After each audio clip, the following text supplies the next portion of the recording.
5, 4, 3, 2, 1, go. Hello, welcome to Chaminade Sports Talk. I'm Ben Niehaus. With me today I have Nick Olwig and Tommy Radowski. Let's start with some Super Bowl questions. First off, what's your opinion on Joe Flacco after this game? Well, I think this win really got him over the hump. You know, he was really doubted heading into this game, and this performance, this win, and this postseason put him over the top. And another thing, the man's going to get paid this offseason. He's a free agent.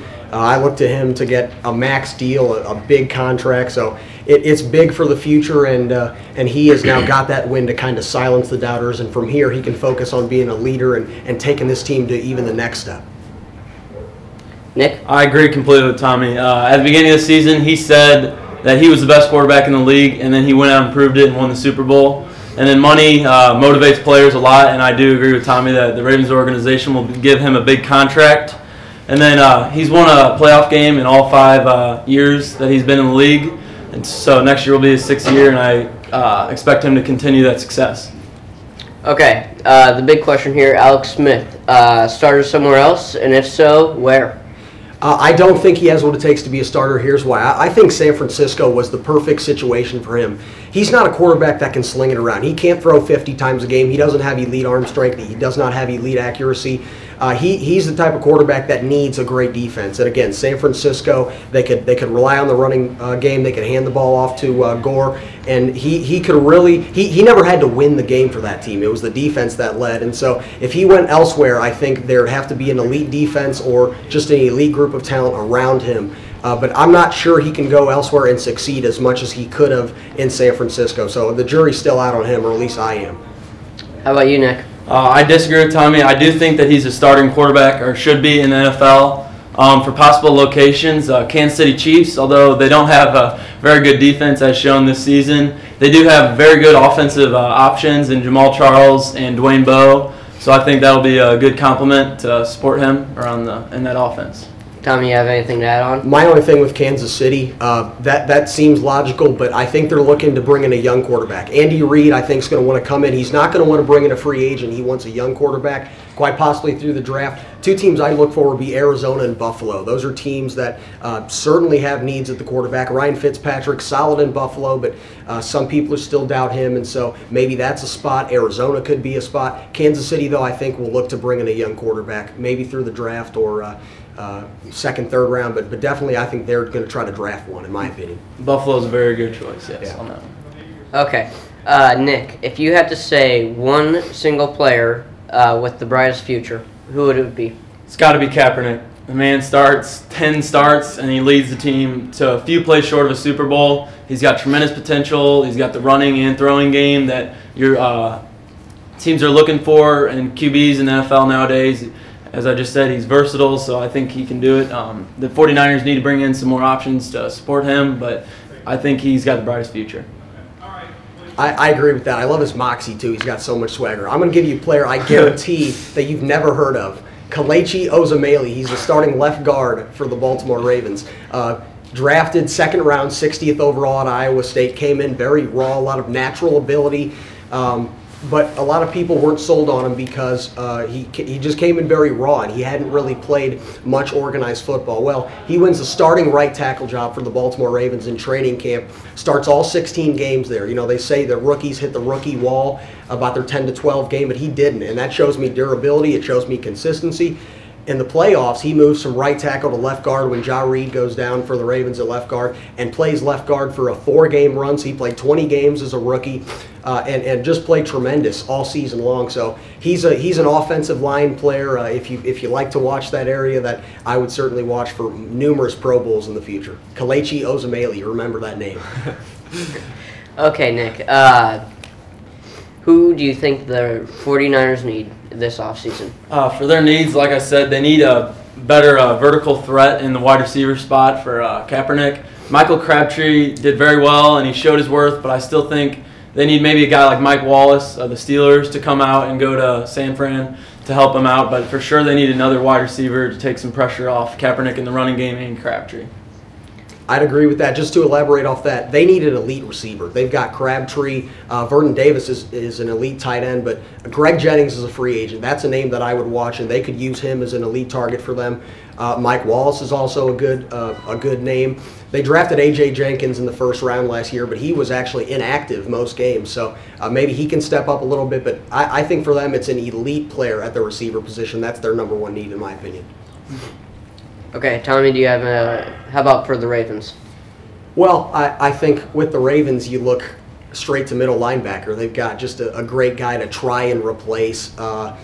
So middle linebacker's a position. Not only that, a lot throughout their defense with Ed Reed, Terrell Suggs, Ray Lewis. They're kind of getting old in general, so you maybe look to bring in some young guys there to help out. But I think probably middle linebacker is the biggest need to me. They do have a little bit of depth at receiver they could upgrade. So, I mean, they're a great football team, and they're well coached, but those are a couple spots they can maybe shore up a little bit. Mm-hmm. And you think about how the Ravens got to winning that Super Bowl, and it's through Ray Lewis's spirit and stuff, and now that he's gone, you can't truly replace Ray Lewis. That'll be impossible. I don't know if there'll ever be a player that's strong mentally to come to a team, but you have to kind of try to fill that void in any way. And I believe Joe Flacco this summer in the off-season camps can try to at least be that vocal voice on the team and just try to fill that gap somehow. And I think Flacco can try to do that. I would agree with that. Break. Say it. Introduce the break. Say that we're going to the break. Hi, I'm Jack Radtick here with CSBN. I'm here with Coach Lee and the Chaminade. Hi, I'm Jack Radtick here with CSBN. Hi, I'm Jack Radtick here with CSBN. I'm here with Coach Lee and the Chaminade varsity basketball team. So, Coach, how do you feel the season's going so far? I think it's going according to plan. We got a bunch of young kids, 3 freshmen up, and they're growing up. And it's been a fun first part of the season. And started out kind of slow, but again, we're young, maturing on the spot, and I feel like we're getting better now. We're playing at a good time. We're playing our best basketball at a good time of the year. Yeah, speaking of maturing, how do you feel your team's been maturing? Because as you said, a lot of young players, a lot of meshing that has to happen with only 2 seniors. How do you feel it's going so far? I think it's going great. I think I can watch you guys. The chemistry is beginning to get a whole lot better. And it starts with Andy and Jack, the 2 seniors. And they begin to be seniors and show that leadership that we so much needed for such a young team. And then, are you going to look to any specific player to carry the rest of the season, or are you looking for more like a group effort? I think it's going to be a team effort more than anything. I got Andy's beginning to play a lot better. And, but again, the team. In the playoffs, the best teams are the teams that win. Thank you, Coach. All right, thank you. I'm Jack Radtick here with Coach Lee, CBN News. Thank you, buddy. Thank you.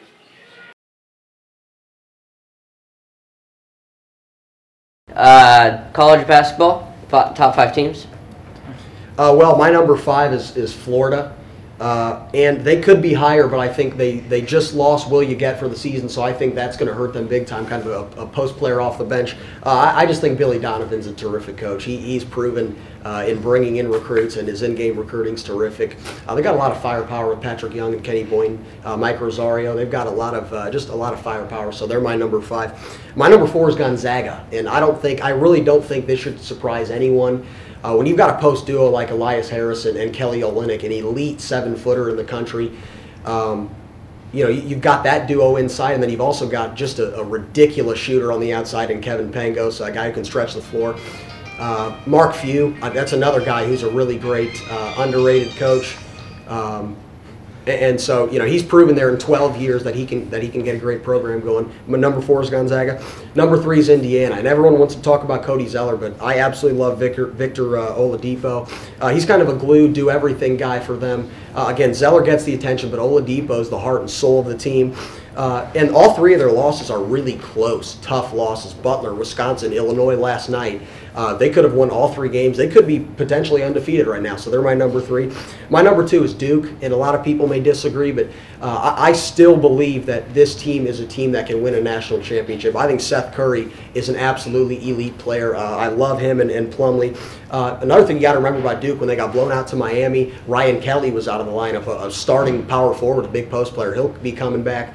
And then Coach K is a great coach that gets his guys to play in their discipline. So Duke's my number 2. And my number 1 team is Michigan. And I think A point guard's a key position to a basketball team, and they've got the best one in the country with Trey Burke. He's another do-everything guy at that point guard spot. In my opinion, they're the most potent offensive team in the country. And another thing I want to mention about them, Nick Stauskas, Mitch McGarry, Glenn Robinson III. Those are three key guys who log a lot of minutes for them. They're freshmen.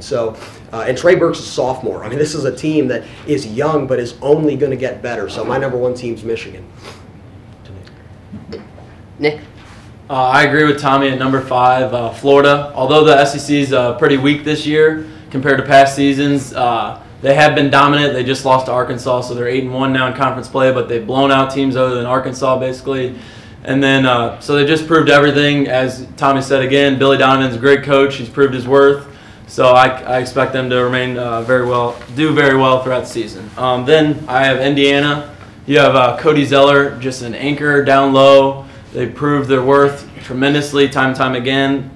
The Big Ten's toughest conference, and they're 20-3. So I mean that just shows how tough they are and how they can win road games and make sure their home court is protected. Then I have Duke at number 3, best RPI in the land. Although my number 2, which will shock people, is Miami, and then Duke. The only reason I put Duke at 3 was because they lost Miami, but I mean Duke and Miami 3-2, it could go either way. The reason I have Miami though at number 2 is because they have the toughest strength of schedule in the nation, yet they've only lost 3 times. As I said, I repeated myself. The only reason I had them at 2 instead of 3 was because I'm losing myself right now. I apologize. They thrashed Duke, and then that's why I have them at number 2. So then number 1 is Michigan. Tommy said it. Trey Burke is an electric player. You can go through him. He can just change the game in an instant. And then they also have Tim Hardaway Jr., who can just, again, change the game in an instant.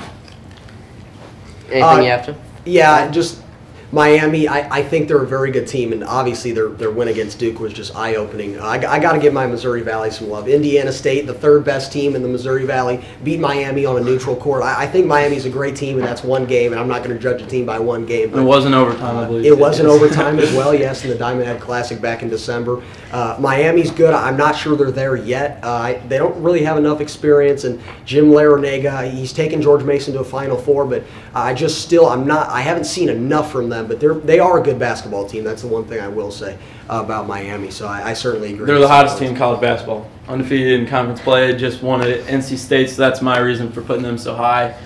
I mean, I know they beat Duke without Ryan Kelly, as you said, but I mean they've proved it, I think, right now. Are they peaking too early? We'll see where this team could go. They're an intriguing bunch to watch because we haven't really seen Miami good in recent years. So they're and that game at Duke, I don't know what the date is, but be sure to watch that one. That'll be a fun one. That'll be a good one. Okay, last thing for today, cheating in sports. We see it not only in biking, but in FIFA and many other things. How can we stop this? What should we do?